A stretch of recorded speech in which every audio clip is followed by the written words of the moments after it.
নমস্কার বন্ধুরা, গোপাল ভাঁড়ের গল্প চ্যানেলে আপনাদের স্বাগত। আমি প্রমীলা চলে এসেছি আপনাদের জন্য গোপাল ভাঁড়ে আজ একটি নতুন গল্প নিয়ে। গল্পটির নাম শক্তিময়ী সীতা দেবী। তাহলে চলুন দেরি না করে শুরু করি আজকের গল্প। তখনকার দিনে জমিদার ও অবস্থাপন্ন পল্লীবাসীদের বাড়িতে চণ্ডী মণ্ডপ থাকত, আবার বারোয়ারি চণ্ডী মণ্ডপও দেখা যেত।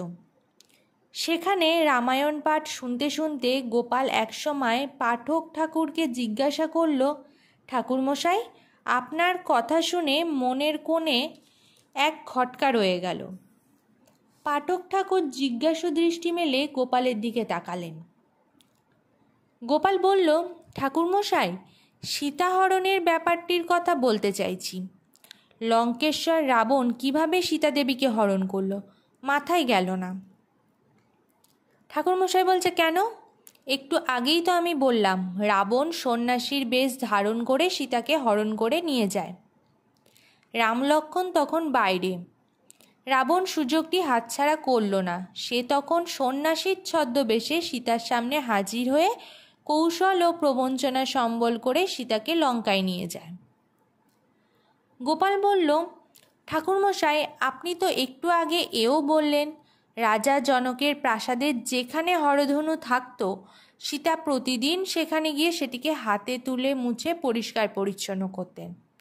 আর এও বলেছেন, রাবণ 10 হাত দিয়েই সেটিকে হাতে তোলা তো দূরের ব্যাপার, সামান্য নড়াতে পর্যন্ত পারেনি।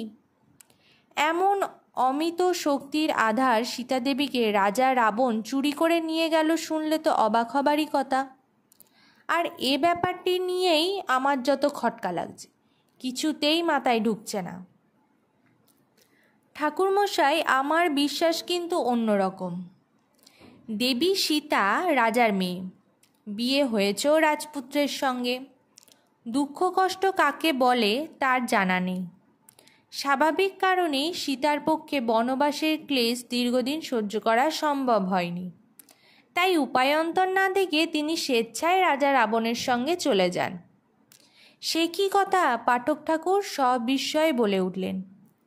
গোপাল মুচকি এসে বলল, হ্যাঁ, এই আমার দৃঢ় বিশ্বাস। নইলে সীতার মতো এক শক্তিময়ী নারীকে রাবণের পক্ষে বলপূর্বক নিয়ে যাওয়া কি করে সম্ভব?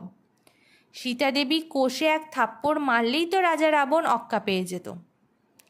গোপালের বক্তব্য শুনে তো বৃদ্ধ পাঠক ঠাকুর ভিমরি খাওয়ার জোগাড়। তবে কথার কি উত্তর দেবেন হঠাৎ করে গুছিয়ে উঠতে না পেরে নীরবে ফ্যাল করে তাকিয়ে রইলেন। গোপাল চাপা দীর্ঘশ্বাস ফেলে বলে উঠল, হায় দেবী সীতা।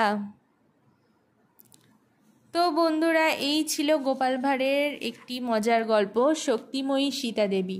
গল্পটি যদি আপনাদের ভালো লেগে থাকে অবশ্যই লাইক, শেয়ার, কমেন্ট করবেন এবং চ্যানেলে যদি নতুন হয়ে থাকেন চ্যানেলটিকে সাবস্ক্রাইব করে আমার পাশে থাকবেন।